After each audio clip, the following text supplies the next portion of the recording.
So போன வீடியோவில் நம்ம ரூம் ரெண்ட் கேப்பிங்கை பற்றி டீட்டெயிலான விஷயங்களை பார்த்தோம். அண்ட் இந்த வீடியோவில் நம்ம இன்னொரு முக்கியமான டாப்பிக்கை கவர் பண்ண போகிறோம். அதுதான் நான் மெடிக்கல் எக்ஸ்பென்சஸ்.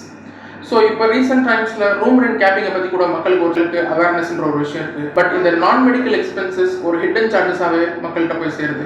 ஸோ இதை பற்றின ஒரு சில டீட்டெயில்ஸ் நம்ம பார்ப்போம். என்னென்னா, நீங்கள் நான் மெடிக்கல் எக்ஸ்பென்சஸ்னால் க்ளவ், சிரிஞ்ச், மாஸ்க், காட்டன், இந்த ஏப்ரான், டாக்டர் போடுற ஏப்ரான், இந்த மாதிரி விஷயங்கள் இது எல்லாமே நான் மெடிக்கல் நிறைய இருக்குது. இதில் நிறைய கேட்டகரிஸ் இருக்குது. இந்த மாதிரி விஷயங்கள் தான் நான் மெடிக்கல் எக்ஸ்பென்சஸ்ன்னு சொல்லுவாங்க.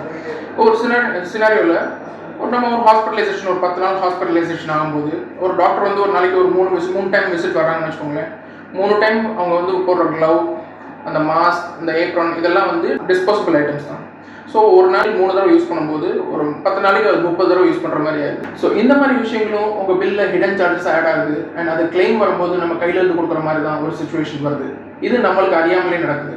இந்த விஷயங்கள்லாம் கவர் ஆகிற மாதிரி ஒரு ப்ராடக்ட்டை சூஸ் பண்ணுறது தான் better and feasible option. Thank you.